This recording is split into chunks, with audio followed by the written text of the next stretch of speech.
एक समय की बात है। रामपुर नामक एक सुंदर गांव था। वहां के लोग काफी खुशहाल थे। उसी गांव में रीता नामक एक महिला अपने पति के साथ रहती थी। रीता की कुछ ही समय पहले उसकी उस गांव में शादी हुई थी। इस वजह से वह अभी तक पूरे गांव को अच्छी तरह से नहीं जानती थी। रीता एक अच्छी पत्नी होने के साथ एक साहसी महिला भी थी। गांव से कुछ दूरी पर एक गुफा थी जिससे लोग भूतों की गुफा कहते थे। माना जाता था कि वहां 2 लोगों ने अपनी जान गंवाई थी। इस वजह से वहां उनकी आत्मा भटकती है तथा जो कोई भी उस गुफा के पास गया था वह वापस लौटकर नहीं आया। किंतु रीता इस बात से अनजान थी क्योंकि उसे ज्यादा समय नहीं हुआ था वहां आए हुए।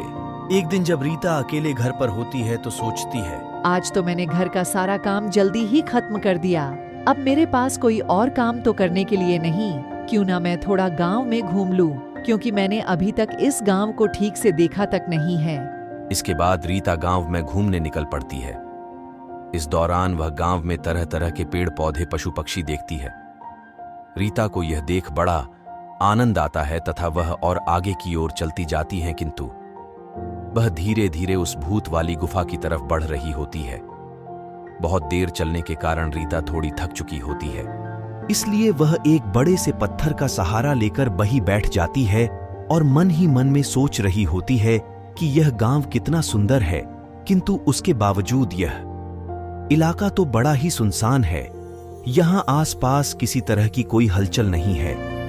रीता अपने ख्यालों में खोई ही होती है कि अचानक उसे एक आवाज सुनाई देती है।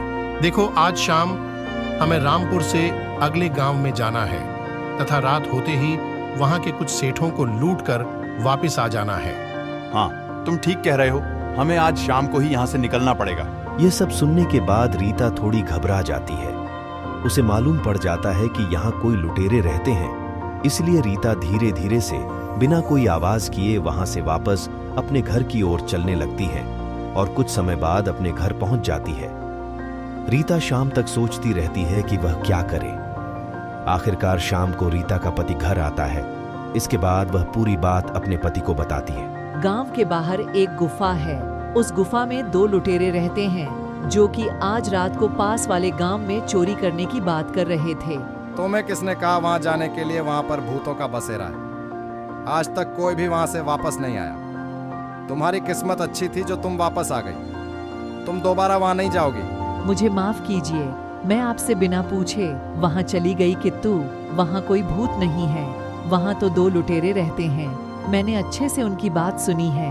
नहीं, वहां कोई लुटेरे नहीं रहते। वहां भूतों का बसेरा है। पिछले कई सालों से जो भी व्यक्ति वहां गया वह वापस नहीं लौटा। रीता तथा उसके पति के बीच काफी देर तक बहस चल रही होती है। किंतु ना तो रीता अपने पति की बात मानने को तैयार थी, ना ही उसका पति उसकी बात को।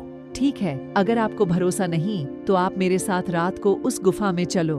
अगर वह लुटेरे हुए तो हमें जरूर वहां पर कोई ना कोई चोरी का सामान मिलेगा।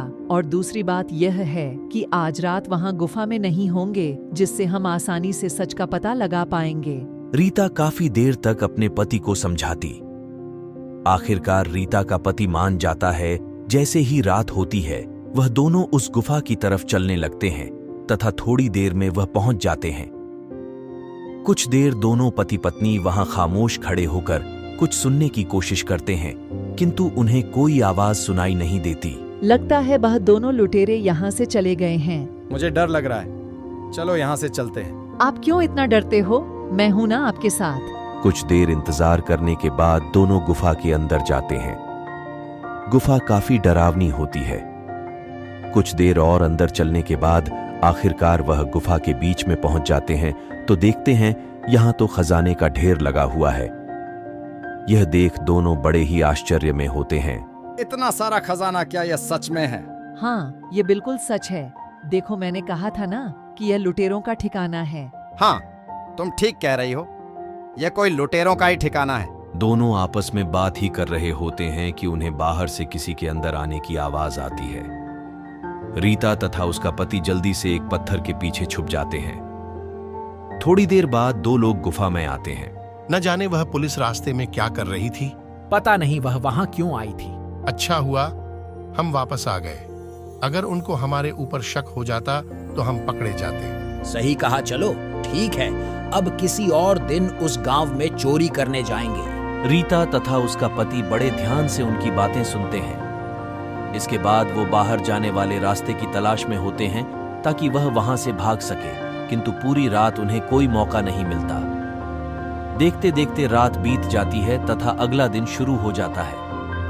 दोनों लुटेरे बड़े आराम से सो रहे होते हैं। यह उचित मौका पाकर रीता तथा उसका पति दबे पांव से निकल जाते हैं और इसके बाद वह सीधा गांव जाते हैं और पूरे गांव वालों को गुफा का रहस्यों बताते हैं। वहाँ कोई भूत नहीं रहता। वहाँ 2 लुटेरे हैं जिन्होंने लंबे समय से लोगों को मूर्ख बनाकर रखा है। अगर आज आप लोग हमारे साथ चलोगे तो हम जरूर उनको पकड़ लेंगे। इस बात पर पूरे गांव वाले सहमत हो जाते हैं तथा उन दोनों लुटेरों को पकड़ने निकल पड़ते हैं। गांव वाले गुफा के पास पहुंच जाते हैं। बिना कोई आवाज किए वह गुफा के अंदर जाते हैं। गांव वाले देखते हैं कि वहां 2 लोग बैठे हैं। तभी रीता कहती है, यही है वह दोनों लुटेरे। दूसरी तरफ लुटेरे सभी गांव वालों को देख घबरा जाते हैं। अरे यह क्या हुआ, सभी गांव वाले यहाँ आ गए। अरे भागो यहाँ से। इतने में लोग उन दोनों को पकड़ लेते हैं तथा उन्हें घुटनों के बल बिठाकर सारी बात पूछते हैं। बताओ, तुम दोनों यहाँ कब से हो और ये खजाना कहाँ से लूट कर लाए हो? हम पिछले 5 सालों से यही है तथा अलग अलग गांव में जाकर चोरी करके सारा माल यहीं ले आते हैं।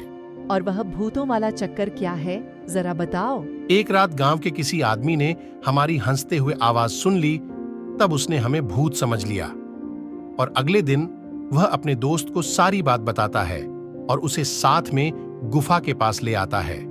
और वह गुफा के अंदर आ जाते हैं। वह हमारे बारे में जान जाते हैं और हम उन्हें यही बांध कर रख लेते हैं। उन दोनों ने गुफा में आने से पहले घर में कहा था कि गुफा में कोई भूत रहता है। उनके वापस घर न लौटने पर गांव वालों ने सच में मान लिया कि गुफा में सचमुच में भूत रहता है। ठीक है, लेकिन वह दोनों आदमी अब कहाँ हैं? उन दोनों को क्या? उन दोनों को हमने मारकर यहीं दफना दिया। यह बात सुन पूरा गांव आग बबूला हो जाता है तथा उन दोनों को जान से मारने की बात करता है। नहीं, हमें इन्हें पुलिस के हवाले कर देना चाहिए। कानून ही इन्हें असली सजा देगा। गांव वाले उन दोनों को पकड़कर पुलिस थाने ले जाते हैं। रीता की बहादुरी को देख पुलिस व पूरे गांव वाले उसकी प्रशंसा करते हैं। रीता, तुमने जो आज यह काम किया है, हम यह काम आज तक नहीं कर पाए। हम इसे भूतिया गुफा समझते रहे, पर तुमने इस गुफा का सच हमारे सामने लाया। तुम बहुत बहादुर और हिम्मत वाली हो। हमें इस कहानी से यह सीख मिलती है, हमें अंधविश्वास में नहीं रहना चाहिए और सच का पता लगाना चाहिए। अगर आपको हमारी यह कहानियां अच्छी लगती है और आप इसी तरह की और कहानियां देखना चाहते हैं तो हमारे चैनल को जरूर लाइक और सब्सक्राइब करें और बेल आइकॉन दबाना न भूलें। धन्यवाद।